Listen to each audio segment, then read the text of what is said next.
سلطان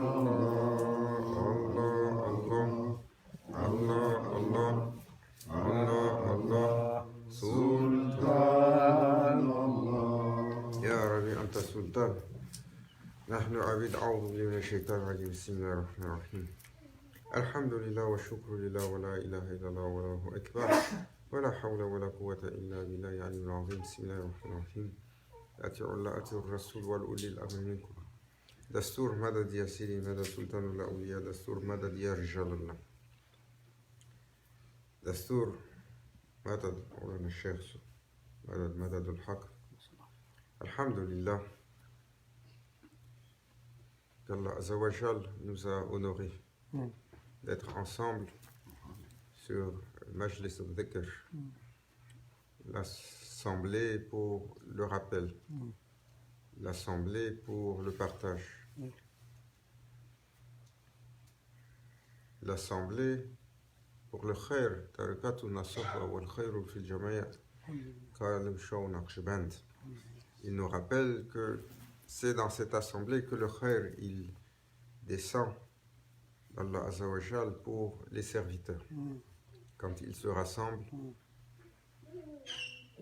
Yadullah fawqa aydihim, et la main d'Allah sur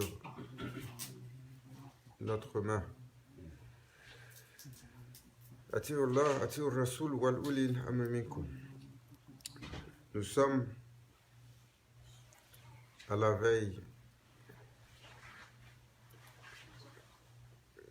du temps des fêtes. C'est comme ça qu'on l'appelle ici. Quand on commence début décembre, mi-décembre, alors tout le monde se prépare et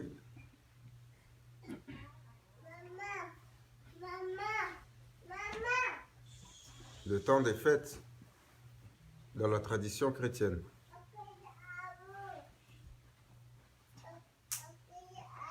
Pour lequel ils vont mettre un accent particulier à célébrer. Ils vont mettre un accent particulier à se rassembler. Ils vont mettre un accent particulier à visiter la famille. Ils vont mettre un accent particulier pour décorer les maisons, pour décorer les bâtiments, pour décorer la rue. Toujours, c'est facile pour les musulmans de critiquer.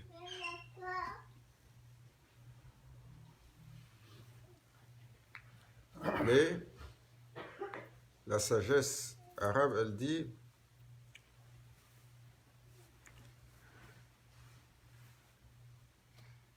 la sagesse que tu prends sur le chemin, c'est le trésor perdu du croyant.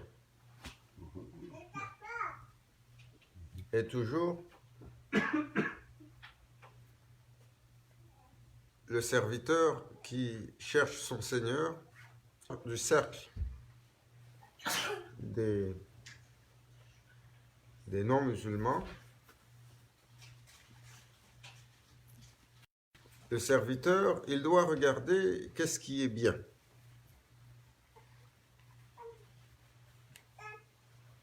Qu'est-ce qui correspond au plaisir de son Seigneur? Qu'est-ce qui correspond à un effort qui est noble?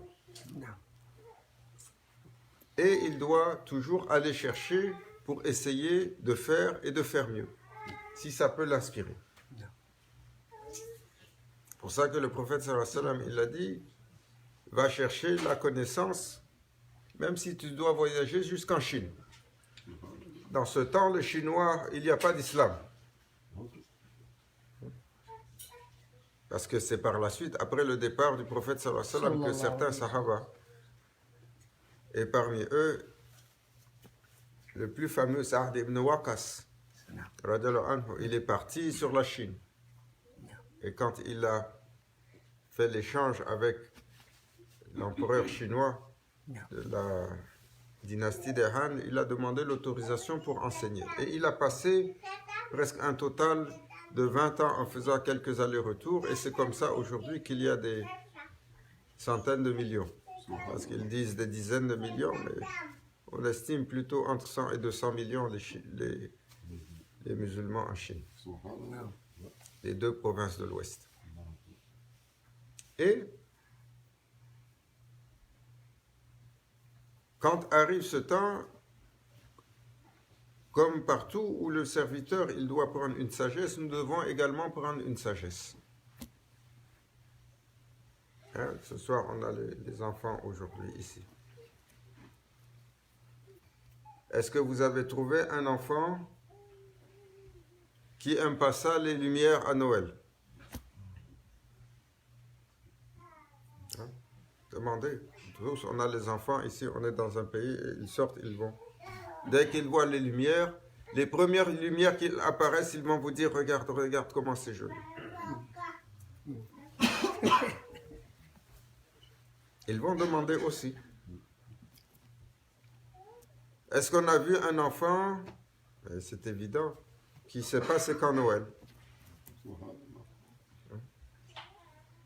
Tous les enfants. Est-ce qu'on a vu un enfant qui ne sait pas qu'est-ce qui se passe à Noël? Tous les enfants. Ils savent que Noël, c'est le 24 décembre, le 25, et qu'à Noël, on reçoit les cadeaux.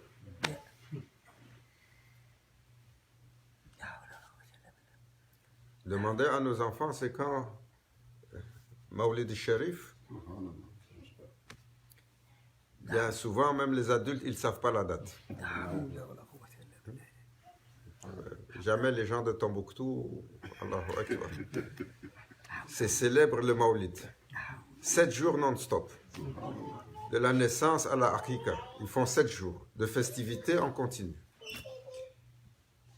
Les gens, ils préparent le Mawlid à Tombouctou presque une année. Quand ils ont fini le Mawlid, ils se préparent pour l'année prochaine. Il faut voir toute la ville parader. C'était impressionnant. Maintenant, ils font moins à cause des gens de Daesh qui sont venus nous faire le trouble dans cette ville-là aussi. Mais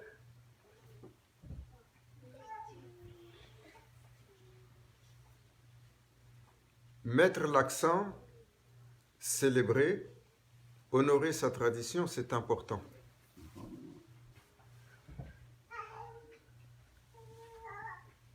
C'est important de la vivifier, c'est important de glorifier Allah Azzawajal par ce que nous faisons. Et c'est important de souligner comme ça l'a été fait autrefois et aujourd'hui on perd cette tradition-là.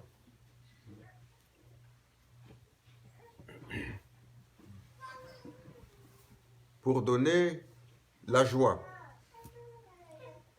pour donner le goût aux gens de célébrer. Quand on regarde, on est dans ce pays-là, tous les enfants, ils sont pressés pour ce temps-là.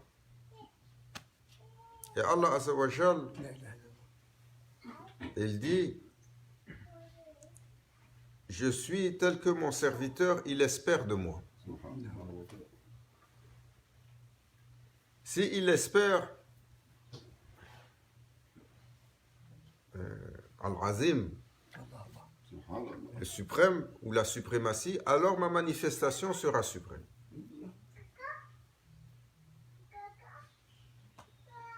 Je suis tel qu'il espère. Parfois, on rentre dans la maison du musulman, on va trouver les murs qui sont couverts de livres. Les romans, livres des histoires, les bandes dessinées, il a étudié la science, des 3 étagères de livres de science, les gros volumes là, pour montrer qu'il a beaucoup de choses dans la tête. Parfois, on est chanceux si on trouve un kitab. Mais, comme souvent chez les musulmans, ils vont se souvenir qu'il y a quelque chose de bien dedans, ils le gardent quelque part pour dire, bon, il y a une baraka dedans. Là encore, on va trouver que beaucoup d'emphase va être mis sur des choses qui sont matérielles, très peu sur les choses de la Mawla.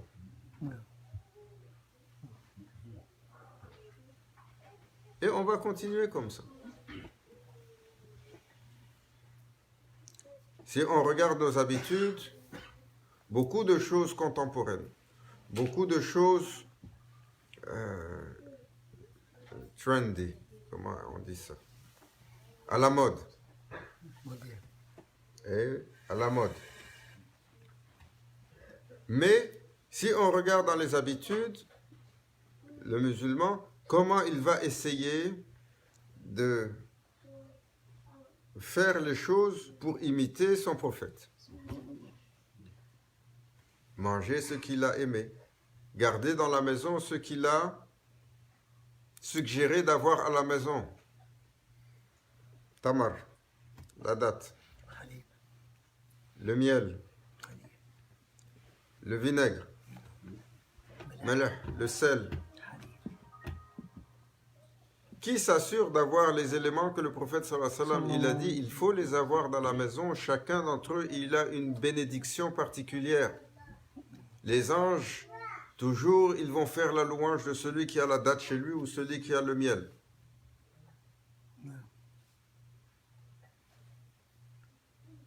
Mais, s'il s'agit d'aller chercher le meilleur pain en ville, multigrains, 18 grains qui ont été pressés à froid, qui ont été cultivés dans des conditions optimales, c'est certifié bio sans OGM. On sait que le grain, il a été produit à 2 km d'ici, donc l'effet de carbone est minimal. On va tous dépenser beaucoup de temps et beaucoup d'efforts pour ça. Khubz, le prophète sallallahu alayhi wa sallam, il a dit, c'est le matériau dans la nourriture des humains, ça vient de Jannah. Ça vient du paradis, le pain. Il est béni. Sayyidina Isa alayhi salam, il a partagé le pain avec ses compagnons. C'est fameux et c'est rappelé. Nous, le pain, jamais on va se rappeler dans l'optique d'imiter le prophète sallallahu alayhi wa sallam et dans l'optique d'aller chercher un bénéfice qui a été accordé par Allah azza wa jal et d'honorer cette nourriture. Et on va continuer. Tellement dans nos habitudes, on va faire des choses, on va consommer des choses, on va avoir des habitudes, toujours qui sont à propos des choses de ce monde et très peu qui sont à propos d'Allah. Si on allume la radio, si on allume la télé, si on prend le téléphone, parce que maintenant la radio c'est vieux, la télé, ils nous ont amené 4K, après ils nous ont amené réalité virtuelle. Là maintenant, Shaitan, il a bien travaillé, il a dit, quand ils sont à la maison le soir, entre 18h et 22h, c'est pas assez. On va s'assurer de donner ça dans leurs mains toute la journée. Alors toute la journée, on est en train de pitonner pour regarder beaucoup de choses inutiles. Mais combien de temps on va penser à mettre Coran Karim ou à mettre le Dars ou à mettre un Hamda, un Salawat, une louange pour se rappeler Allah. Pourtant, quand on met, tout de suite le cœur il est satisfait. Hein? C'est vrai. Tout de suite le cœur il est satisfait. Mais on oublie. La télévision, la même chose. Quand ça tourne, si c'est pas Hollywood, c'est Bollywood ou c'est Jollywood. Voilà, il faut regarder quand on dit il y a le grand match de boxe, il faut voir ça en primeur, combien on est prêt à payer pour ça. Parce que les matchs, ils ne sont pas gratuits, ils font beaucoup d'argent avec. Tu veux être en direct, ouais, demandez les gens qui ont l'habitude. On commande sur l'abonnement. C'est pas donné, ces trucs-là. Quand on vient sur le téléphone, la même chose. Combien de temps pour les choses inutiles? C'est Ali Karamallah Wajha, Sadoul al-Gharib, Shah Mardan. Il est le prince des princes, la noblesse manifestée. Il est le chevalier établi. Al-Futuwat, elle s'est manifestée sur lui. Il a une grandeur d'âme et il a une humilité extrême. Et c'est Ali Karamallah Wajha, il disait: chaque regard que tu vas avoir dans ce monde qui n'est pas à la recherche de ton Seigneur, il est perdu. Non. Chercher Allah Azzawajal par le regard, c'est toujours avoir le regard qui suit l'éthique prescrite par le prophète sallallahu alayhi wa sallam. C'est-à-dire le regard il est baissé, le regard il est gêné, le regard il fait attention pour ne pas regarder le haram, le regard il fait attention pour ne pas transgresser l'autre, et le regard il est également dans l'apprentissage. Combien de fois on regarde les gens juste pour les critiquer?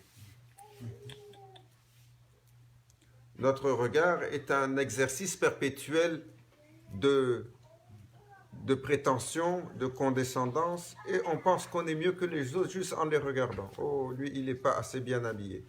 Oh, lui, il n'est pas assez beau. Oh, lui, il n'est pas assez grand. Oh, lui, il a une attitude. Oh, lui, il marche trop vite. Oh, lui, il s'est trop étalé.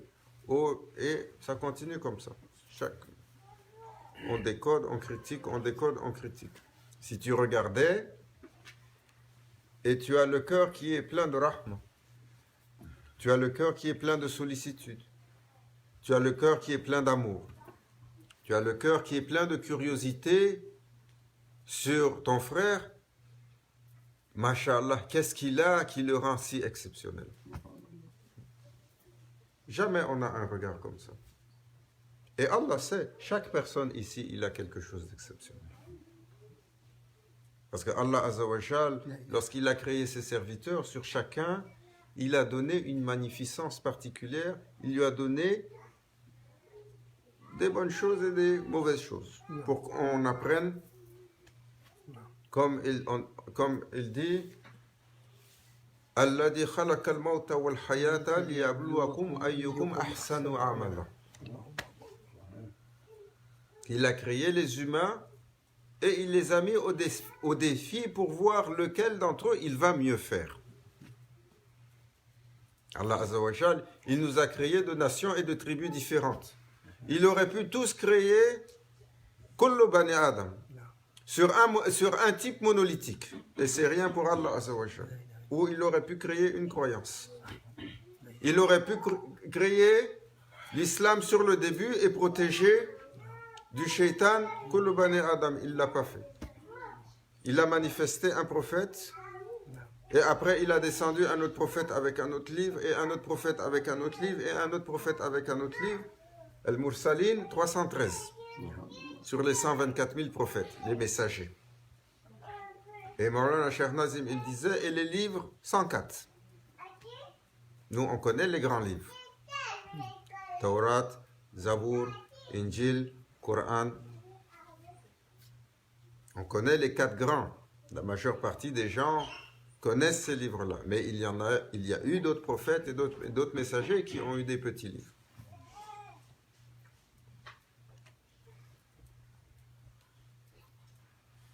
Et cette différence-là, pour qu'on apprenne à s'entreconnaître,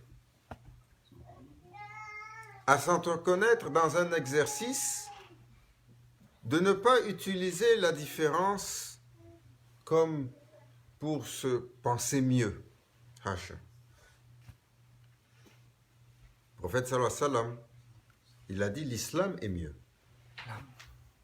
Le prophète sallallahu alayhi wa sallam, il a dit les valeurs qu'il y a sur l'islam, c'est mieux.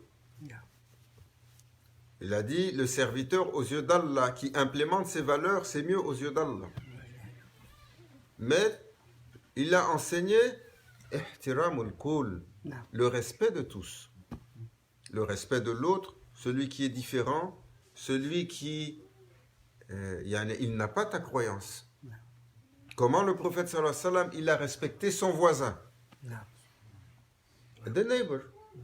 Il l'a tellement respecté, Sahaba al-Kiram, ils ont dit, on pensait qu'il était inscrit, Allah Azza wa Jal allait l'inscrire sur le testament, pour l'héritage. Tellement il a de la valeur. Et le voisin du prophète sallallahu alayhi wa sallam, il n'était pas forcément musulman. Le meilleur exemple, il a eu un voisin qui était juif. Tous les jours, il venait, il mettait la poubelle chez le prophète sallallahu alayhi wa sallam. Cette année, pas une année, cette année, il a fait ça. Et jamais il s'est plaint. Le prophète sallallahu alayhi wa sallam, toujours, il enlève et il continue. Au bout de 7 ans, un jour, son voisin, il n'a pas mis les choses, il est allé le visiter. Et la femme, elle est étonnée. La femme du voisin, elle dit, oh, notre voisin, qu'est-ce que tu viens ici? Il dit, tous les jours, ton mari, il m'apporte quelque chose. Aujourd'hui, je ne l'ai pas vu. Donc, j'ai pensé, peut-être, il est souffrant. Et je viens vérifier si tout va bien avec lui.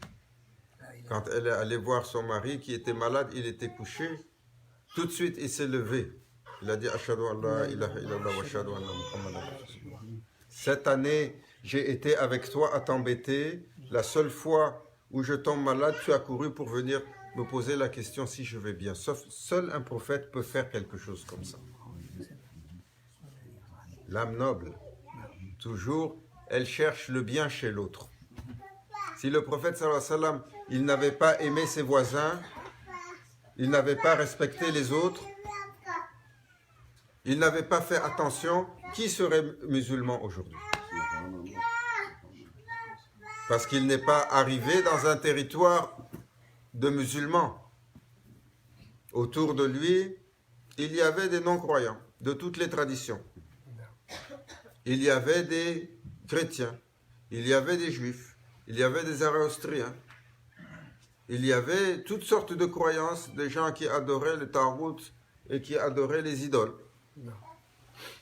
Et il les a respectés et il a été avec eux, pas à pas. Et ils ont vu cette manifestation, le caractère noble et doux et le respect chez lui. Alors, Sayyidina Ali Karamallah Wajha, il a dit, chaque regard qui n'est pas pour chercher ton Seigneur, il est perdu.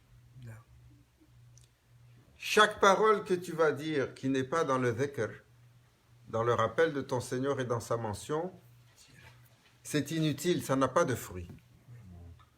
C'est pour ça, toujours, le serviteur, il doit multiplier la lecture, Coran Karim, la récitation, Coran Karim, il doit multiplier dhikr pour balancer tout ce qu'il dit qui n'a pas de sens. La mention du nom d'Allah. La ilaha illallah, la ilaha illallah, la ilaha illallah. Subhanallah, subhanallah, subhanallah, Allahu akbar, Allahu akbar. Il doit multiplier salawatun nabi sallallahu alayhi wa sallam. Allahumma salli ala sayyidina Muhammad wa ala ali sayyidina. Istighfar, astaghfirullah, astaghfirullah, astaghfirullah. Il a dit, toute chose que tu entends qui n'est pas à propos d'Allah Azza wa Jal, c'est inutile. Ça n'a pas de fruit pour la akhira.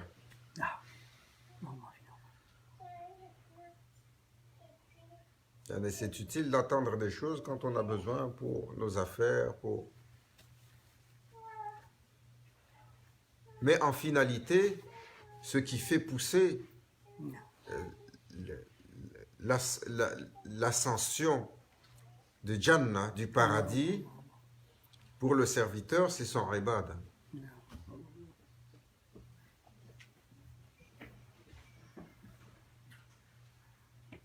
Et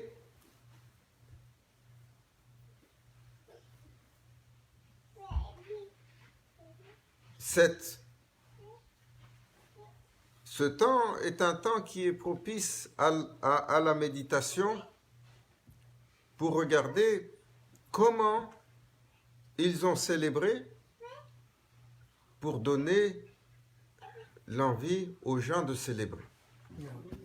Même si on s'entend qu'aujourd'hui, dans la symbolique de Noël, dans les territoires où on est, beaucoup de gens ne parlent plus de Sayyidina Isa alayhi salam. On sait que c'est symboliquement la journée où il est né. Il y a un shaitan, il est venu, il dit, ah, peut-être il n'est même pas né à cette date-là. Il est né, il n'est pas né à cette date-là. On l'a célébré, c'est déjà beaucoup. Pourquoi vous allez chercher le détail là-dedans? Le prophète sallallahu alayhi wa sallam, il est né quelle date? Le 12 de Rabi al-Awwal. Est-ce que c'est certifié? Non, c'est pas certifié. C'est un consensus sur les ulémas. Ils se sont entendus que c'est approximativement là, probablement cette date-là, et c'est un consensus qui est établi. Sinon, parce qu'il n'y a pas de transcription de sa naissance et de la journée de sa naissance. On sait qu'il est né l'année de l'éléphant et on sait qu'il est né sur Rabi al-Awwal parce que c'était une période particulière. On connaissait les mois, mais la journée particulièrement, on ne sait pas. Ça n'empêche pour les musulmans d'aller sur un consensus pour rappeler une journée et dire Allah Azza wa Jal, il a honoré ce monde avec l'arrivée d'un messager, un prophète manifesté comme une miséricorde, une brise de guidance, une rahma pour les créatures. Et c'est ce qu'il a montré tout le temps dans ses agissements, tout le temps dans son caractère, tout le temps dans sa manifestation.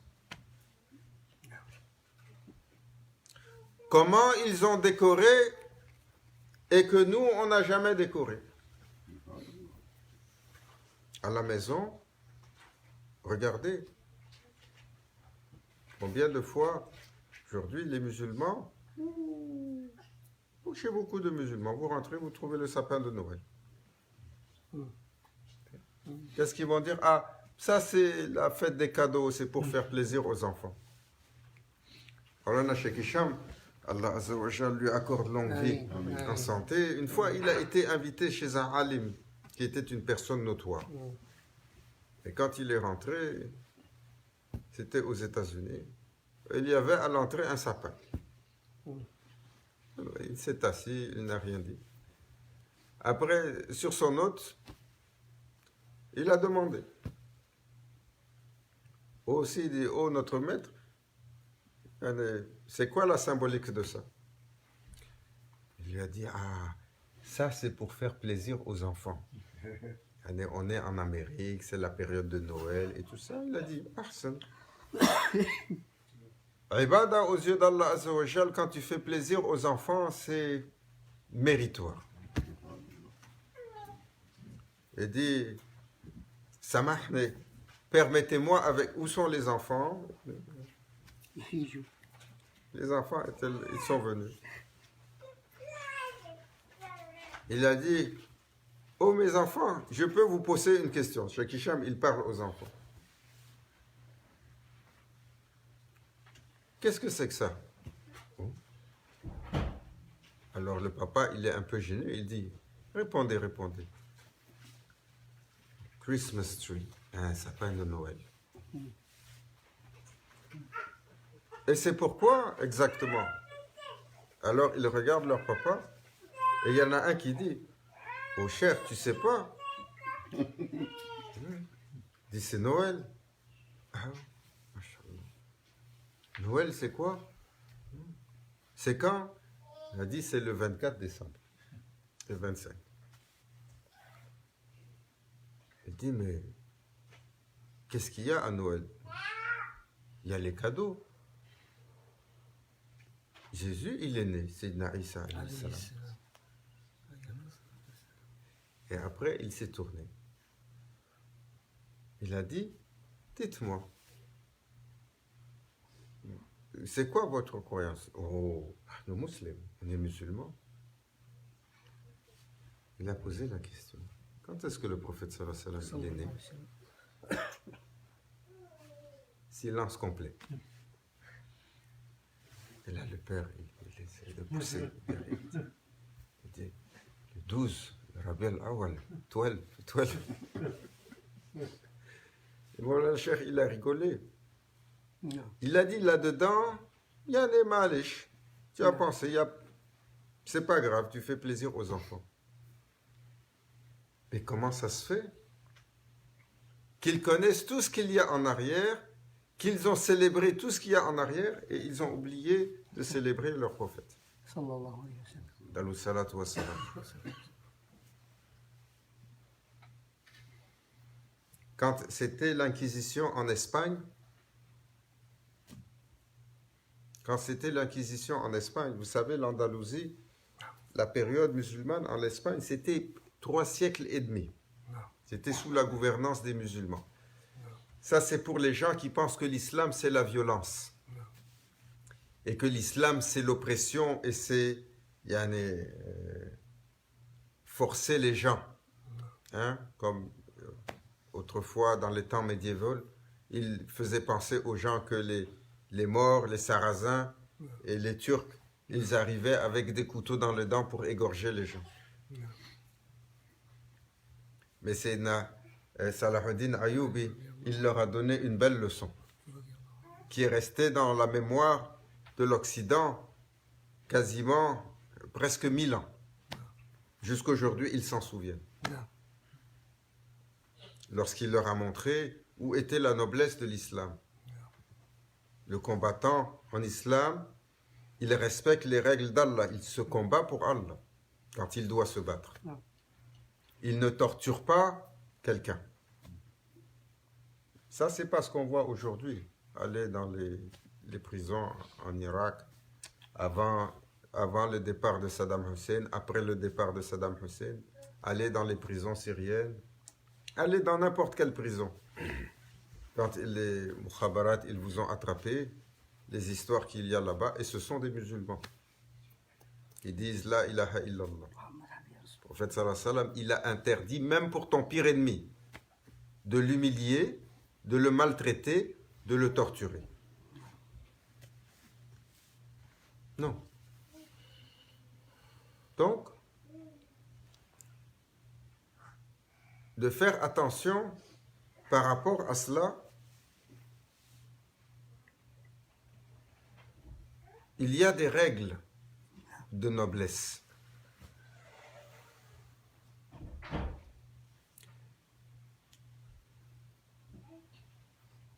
Et le prophète sallallahu alayhi wa sallam, à ses compagnons, il leur a enseigné même l'apprentissage des autres langues.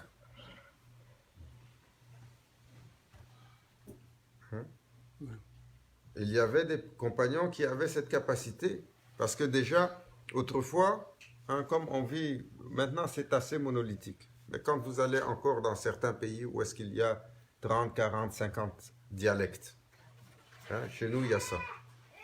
Tu es dans un village, on parle une langue.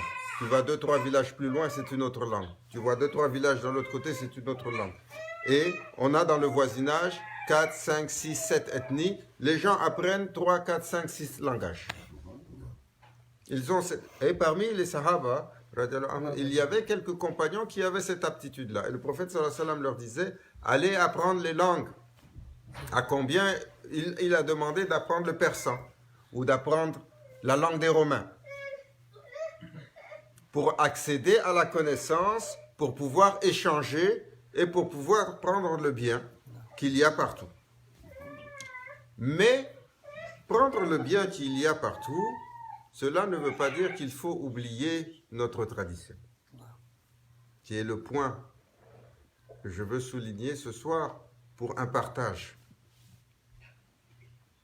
Quand vient le temps, célébrez Allah Azza wa Jal dans votre vie, à tous les instants. Quand c'était la période d'inquisition espagnole, les musulmans sont restés 3 siècles et demi là-bas. Quand la reine Isabelle d'Espagne a pris le pouvoir, et on oublie de dire qu'elle a voulu massacrer tous les musulmans et les juifs. Ce n'est pas la première fois dans l'histoire. Où ils sont allés les juifs? Qui les a recueillis? Ce n'est pas au Maroc? Maghreb. Quand ils étaient exclus de Quds, de Jérusalem, depuis 500 ans, qui leur a autorisé le retour? C'était pas Sayyidina Omar, radiallahu anhu.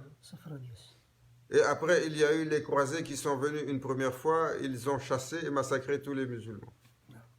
Et pas Sayyidina Salahuddin Salahuddin Ayyubi qui a autorisé le retour.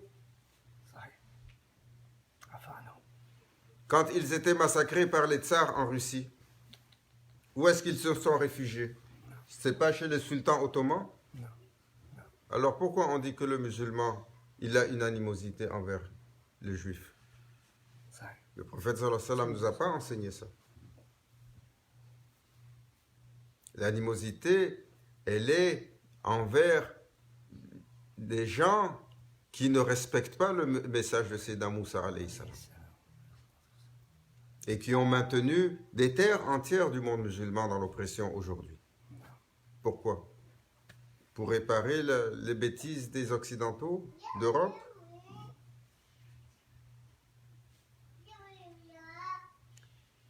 Mais oui. Quand ils rentraient, les soldats de la reine Isabelle, ils cherchaient les maisons où est-ce qu'il y avait les musulmans.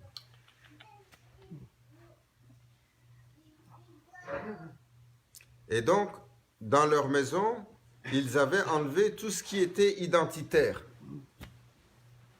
Tout ce qui pouvait montrer que c'était une maison de musulmans, parce que c'était une question de survie. Et comment on les retrouvait? La propreté. They enter a house, they found it spick and span and clean. They know it's a house for Muslim.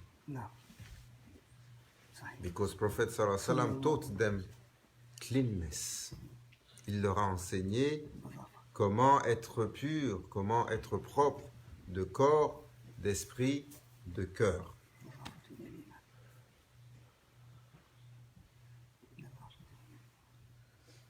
Aujourd'hui, permettons-nous de dire que parfois la maison des musulmans,